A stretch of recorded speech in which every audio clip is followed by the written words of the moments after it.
I've been reading, or I should probably say listening, to the Screwtape Letters by C.S. Lewis. And I want to start by saying that that's an absolutely fantastic, fantastic book. I first listened to or read the Screwtape Letters a couple of years ago when I was exploring Christianity. I think I'd read Mere Christianity first, and then I'd moved on to Screwtape Letters maybe a few months later.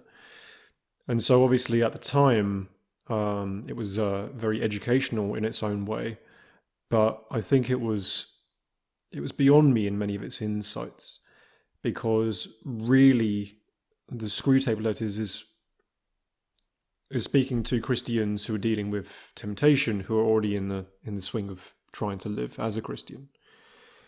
But in any case, I remember it being very insightful, and then I started listening to it again recently, and there was a particular line in it that really stuck out that I would like to speak about today. And obviously, so the two characters are Screwtape and his underling Wormwood. And they're both demons who are set to tempt humans to draw them away from God. And for that reason, it really becomes what is it a book about? It's a book about not just demons and temptation, but really it's more, I think, about how our own sinful flaws pull us away from God. And then whether you think Wormwood and Screwtape are accurate representations of demons or not, they really do give a voice to how temptation pulls us away, and how aspects of our sinful nature can be amplified or twisted, or aspects of our good nature can be twisted and even muted to make us fall into sin.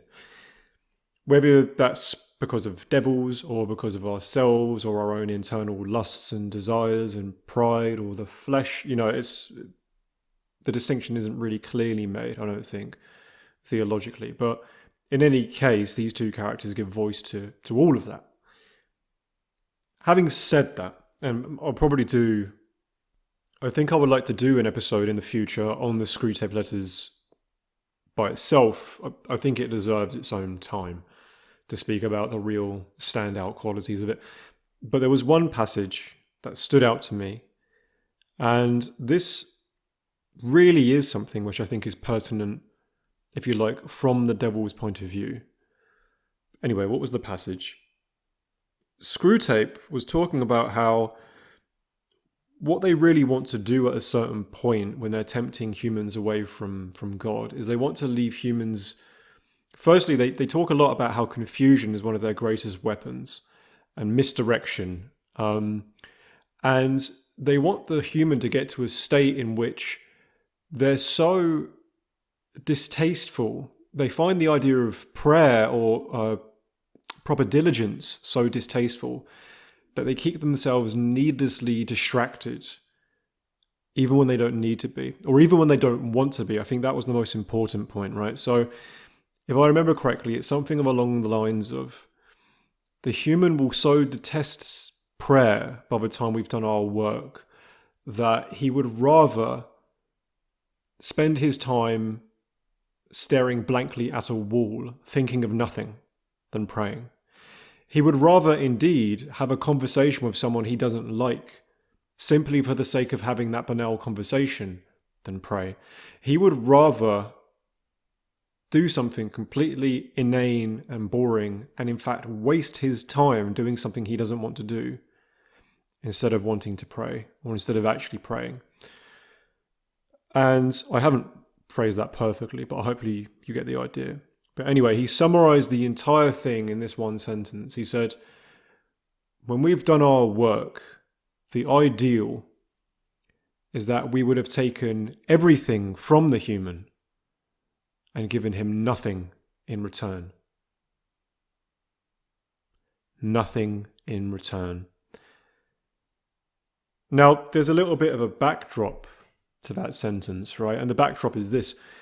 Usually, when they talk about temptation throughout the rest of the book, it's about drawing the human away from some greater good by the allure of some smaller good, but obviously which is laced with evil, right? So how do you get a man to stay away from a good marriage? Well, perhaps you entice him with lust, right? And a slew of inconstant and hollow relationships and casual sex. How do you keep a man away from true humility? Well, perhaps you heap honors upon him and the pleasure of being well respected and well liked by the people that are around him, right? How do you keep a man away from true wisdom? Well, perhaps you fill his head with lies and false wisdom and puff him up with fake knowledge, right? Which can still give him a kind of, indeed a shallow comfort, but it's still a comfort of his own ego and his own fleshly, worldly satisfaction in those cases, right? So what you have there is this trade, this handoff that the devil makes, where he will give you a lesser good which is tinged with evil in order to stop you from grabbing hold of the greater good, right? But he's still making some kind of exchange. He's still, in a sense, rewarding you in some way for pursuing the evil that he wants you to. And obviously, devil aside, our flesh does that itself, right? For every time you give in to, say, any sin of the flesh, you get the small reward of a slap of dopamine or a fleeting pleasure, and then the price you pay is a developing relationship with God and perhaps even eternal salvation, right? But that brings us back to the line that Screwtape said. The real goal, or the real joy for the demons, is to take everything from us and give us nothing in return, right? And I really thought about that because I think they pull that off quite often.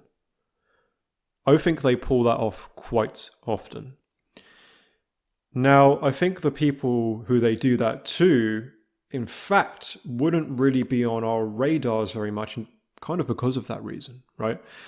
Because every person that these demons give gifts to, we can see, right? Imagine every celebrity who is obviously, well, frankly, doing evil work, but is hoisted up on a stage with honors and fame and money as their reward for it, right? We can see these people, we know of them.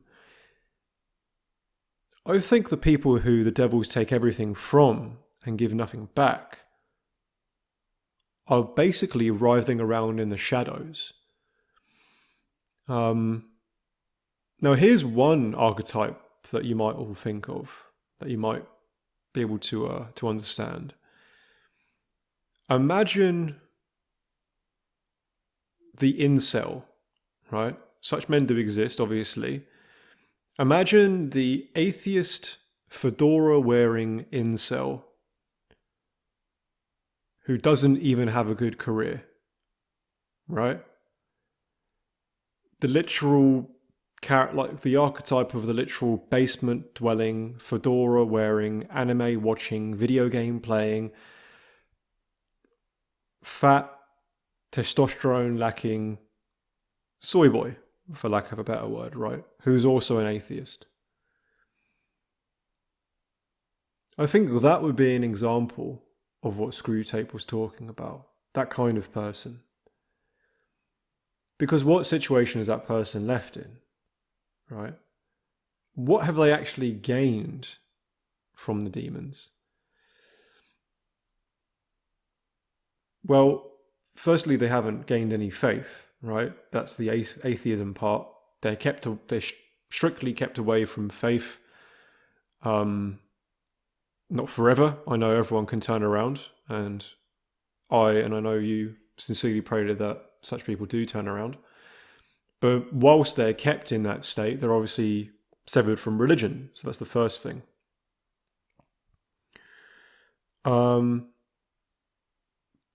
By being distracted by things like anime and video games and more than likely pornography and that kind of thing, such men are kept impotent and weak as well. So a Casanova or a Lothario could still boast of despite their sins and despite the hell that would bring them, they could still, to some degree, boast of many sexual relationships or having a great way and great time with women. But these men don't even have that, right? And Attila the Hun or a Genghis Khan or a Julius Caesar, again, as murderers in many cases, as killers, still have their sins.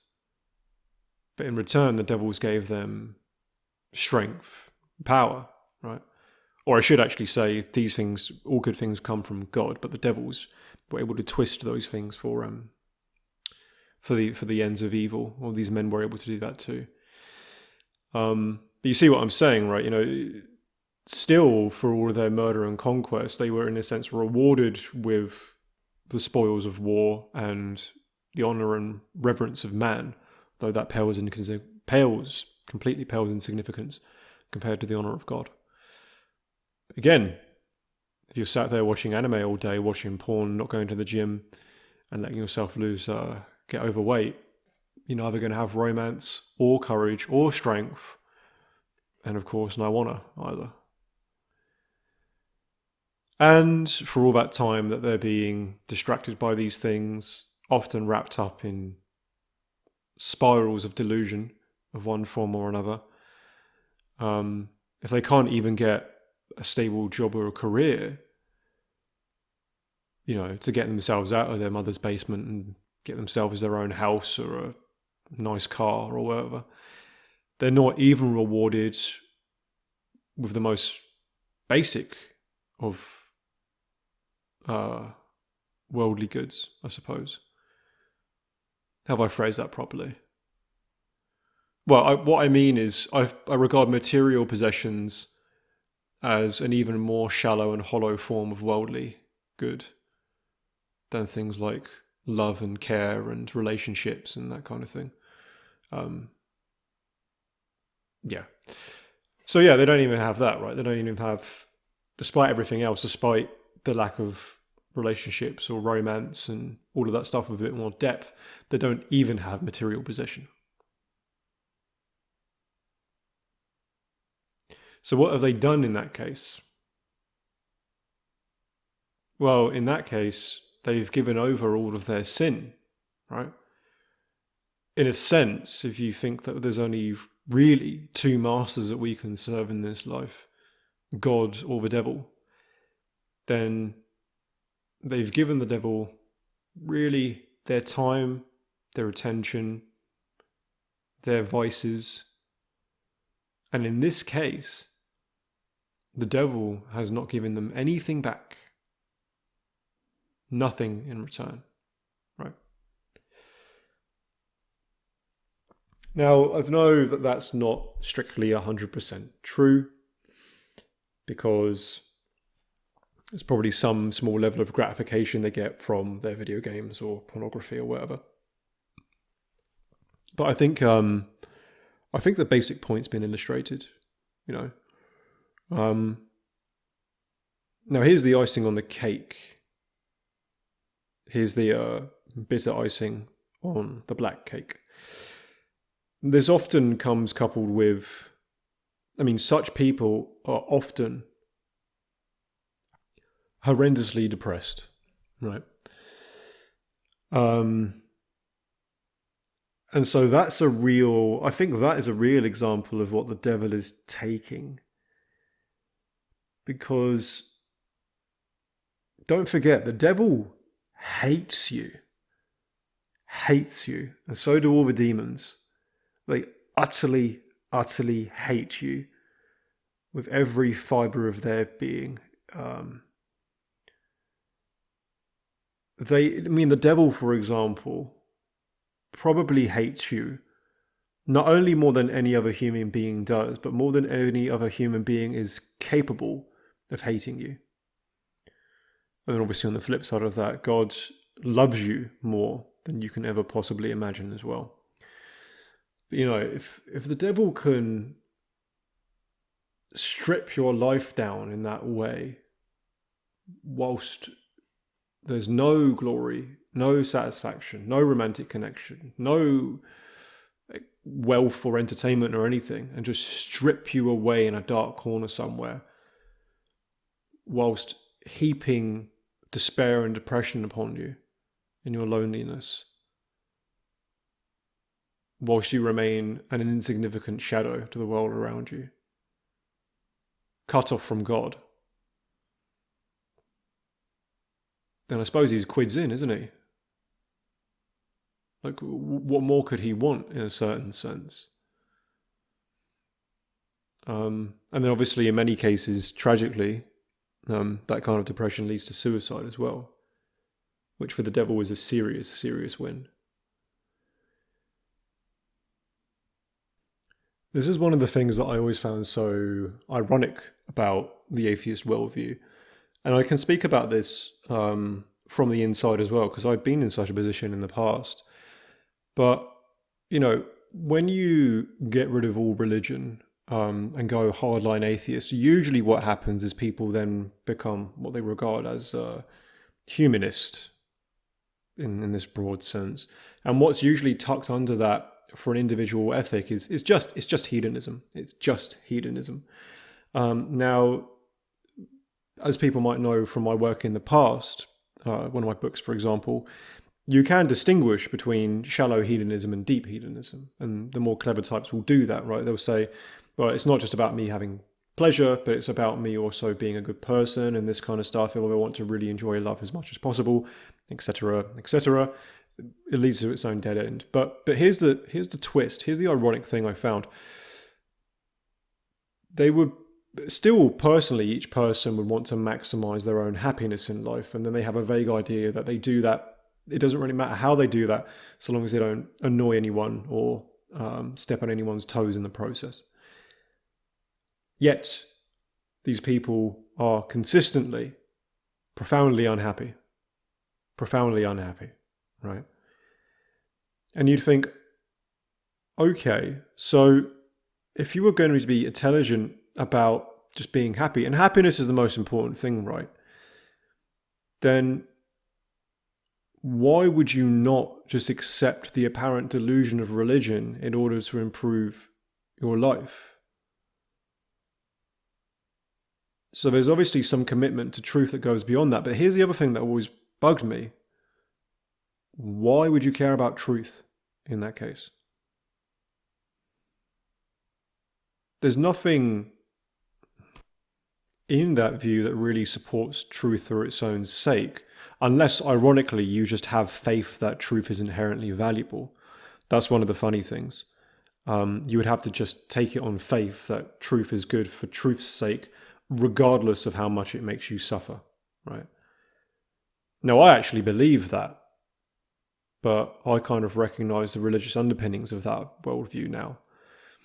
But from the atheist point of view itself, it's like, okay, so you go towards hedonism and say, well, I just want to enjoy life as much as possible. But I still have some indescribable commitment to truth, apparently. But truth makes life miserable, or the way I perceive truth makes life miserable. That's one of the atheists' angles of attack. They will say that, well, if you don't like the fact that religion isn't true, then your feelings have nothing to do with the matter. You need to just be brave enough to accept the fact. And then they'll go and kill themselves. Right? You need to be brave enough to accept the fact that life doesn't owe you a meaning, apparently, and then invariably be crushed by the fact that life actually has no apparent meaning. I always found it strange. And this is what, going back to old Screw Tape, this idea that what the enemy wants to do is to keep you confused.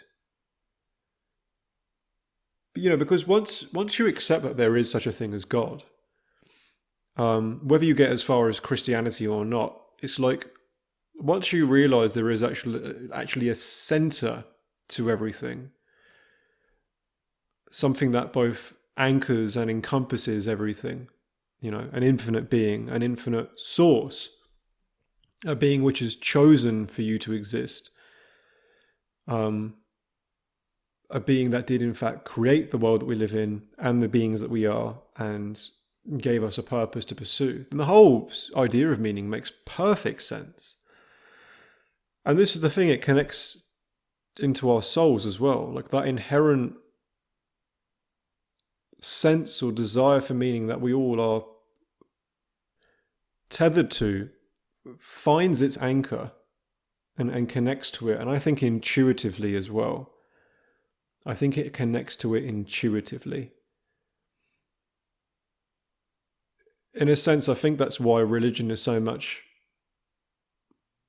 more man's natural state. And you have to think your way out of religion. Now, in fairness, I think how religion is managed and how theology is done and all of the lies that men and demons alike tell about religion do confuse the matter, that's for sure. But I think the heart knows that it's true.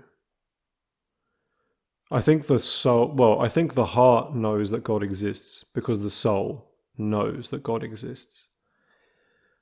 But we are able to use, our heart is able to reject that fact, and our minds are able to reject that fact. Funnily enough, because God, in his love, gives us the freedom to ignore him. But then again, so let's tie this back to the atheist ring, right? It's like we can reject religion because we want to be free and happy, but in doing so, we invariably become more miserable because we get rid of meaning. And so it just becomes a dragon that eats its own tail. And of course, from inside the Christian worldview, that's of no surprise whatsoever.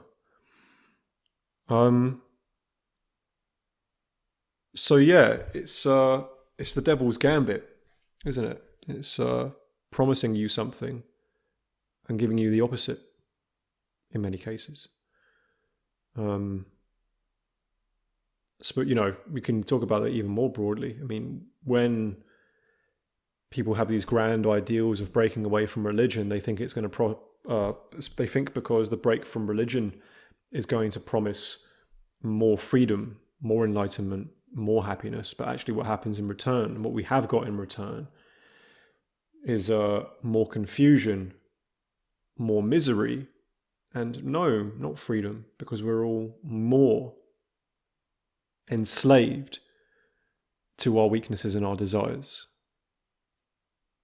And there's a reason why Christ said the truth will set you free, and why that is meant in an explicitly religious, explicitly Christian, and dare I say explicitly Catholic context. Because the truth actually makes us truer, more fulfilled, more capable, and therefore freer versions of ourselves. But that is something the devil wants to hide from you. It's something the devil wants to hide from all of us. Because he knows, probably better than we do, that kind of true fulfillment and reward and liberation is to be found in the arms of God. And not in our own arms, not by our own hand per se, and certainly not from the hands of devils. So this is why I wanted to attend to this kind of thing, right? It is, we can see them pull this off. It's not to blackpill. I hate the idea of blackpilling. But it's to encourage vigilance towards this kind of thing. I doubt that such a person would be listening to this podcast, but if you are that fedora-wearing atheist who watches porn all day and hasn't left his mother's basement, just think, what is being taken from you? And are you even willing to admit it? Because there are beings that exist who expressly want what's worst for you and who are constantly working towards that. And all of us have a choice whether to help such beings or not. Because that's another aspect of this that I think is always proving itself to be true. No matter what, and no matter what anyone tells you, free will absolutely, fundamentally exists. And when it comes to the struggle between good and evil, we always have the right to choose. But if we're not careful, that right will be used against us. So we've got to be responsible. We've got to be careful. We've got to be clear. We've got to be diligent. And we have to put our trust in God.